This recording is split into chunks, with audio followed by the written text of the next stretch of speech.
of the 200 million, of the 460 million is now evaporated, so nearly 2/5 of it is gone.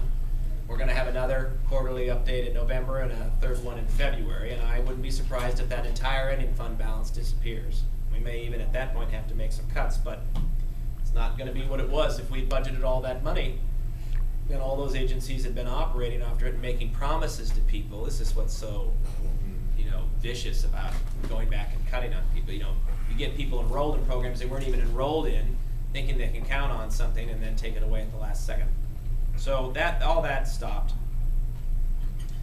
And we managed to get some very interesting things out of the tie. I'm the co-chair of the House Education Committee. I ran in 2008 on education reform. I happen to believe in school choice and the idea that it's the parents and students that really matter in our system. Everything else is just a way of delivering. You can imagine how popular that makes me in the legislature. That first race was $500,000 spent against me, $55,000 from the teachers union alone. They were very pleased. It took them a week after I was made co-chair of education to come around and have a sit-down meeting where we talk about what the session's going to look like. I think they kept pinching themselves, hoping that the nightmare would end. But so my co-chair was Sarah Gelser from right here in Corvallis. A more loyal OEA member you will not find. She's not an actual OEA member, but more loyal to them you probably will not find. And Sarah decided that her role was to simply kill everything that we were trying to talk about in the committee. So I went around Sarah Gelser and we negotiated a deal with the governor outside of the House Education Committee and ultimately passed the most comprehensive education reform package in Oregon history. All right. Frankly, if you told me when I got elected in 2008 it would only take me 3 years to get some of these bills, I would have told you were drinking. But so there's some very interesting things in the package. Oregon will offer full-day kindergarten in 2015. I made them ask for something that I wanted. It's wonderful when you can win in a negotiation. So I gave them something in the package that was something I desperately wanted them to ask for, and so it was in. We begun the process of reforming our educational service districts in this state.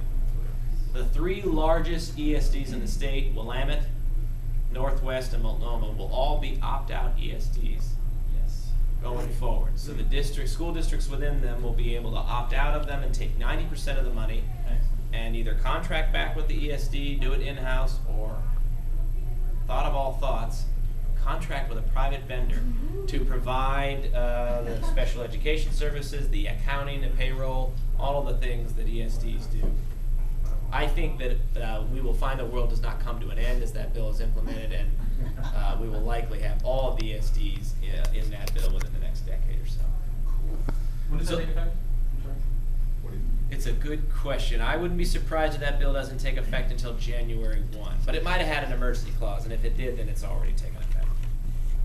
So the 3 bills we insisted on in the package that we received no, hell no, and did we already tell you hell no as responses for a long time, but ultimately we got them with the OEA and the OSEA's lobbyists openly weeping in the balcony as these bills passed on the House floor. That might seem a little callous that I would take joy in their openly weeping, but you don't deal with them every day. I know them as people, or what passes as people, and nothing brought me greater pleasure than watching them suffer their first defeat. They literally believe they own that building, and frankly, they do own that building. And the OEA had never been defeated before, so it's good to cry. Get it out of your system, Lori, because I'm coming back in February.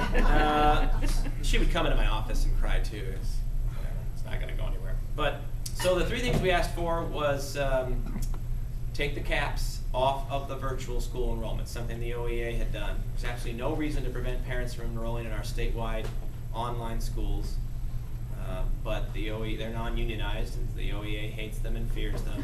It's really not about the kids. Don't believe their slogans. And so they had arbitrary caps put on a few years ago, and we got those lifted. We actually got them to a 3% statewide level, but that amounts to about 22,000 children, and there's only about 4,000 enrolled right now. So it will be years before we reach those new caps, and then you'll have 20,000 motivated parents to come down and talk about why we should have caps at all. So that was a big deal, and the state's largest online charter school, Oregon Connections Academy, has about 2,700 kids enrolled. Under the caps, they were going to be limited to going to about 3,000. They now have 4,000 children on their waiting list ready to get enrolled in the next 60 days. So, yay them.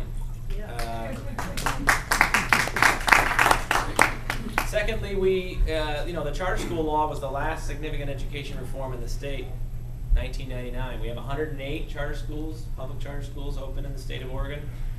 But you have a very narrow window for getting one open. You have to go begging and pleading to the school district to take some of their children away from them. And you can imagine how excited the school district is in that process. Your one appeal is to the Board of Education.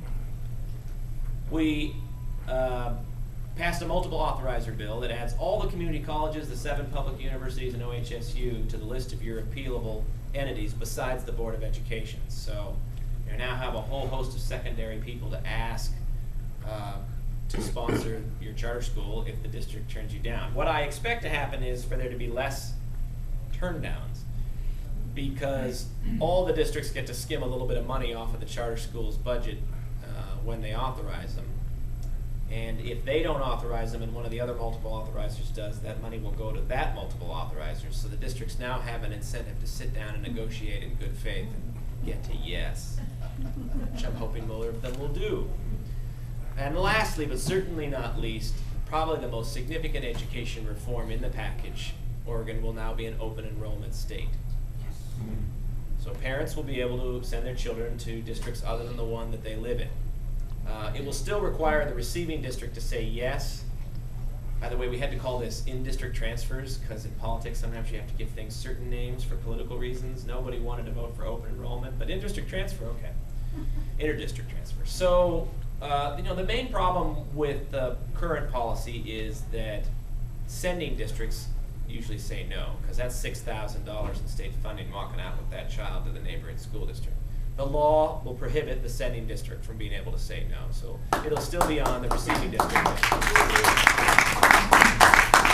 So the way the law works is that if your district wants to participate in open enrollment, there's some deadlines for people to apply and for the district to decide what schools they're going to make available and what grade levels and how many seats, and then take applications in a certain time period, and then it's a lottery.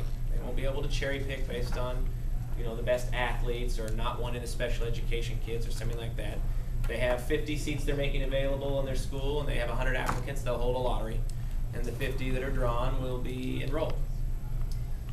We have about 14 states that do open enrollment. Average participation rate statewide is about 9%. Oregon's a little bit more rural than the states that have open enrollment, so I suspect that our rate will probably be more like 5%, which will amount to about 25,000 students in a state that has about 550,000 public school students. It may not seem like a lot, but that's because too many people in the bureaucracy always focus on the numbers. To each and every one of those 25,000 students, it will mean a great deal to be able to choose the school that is the best fit for them.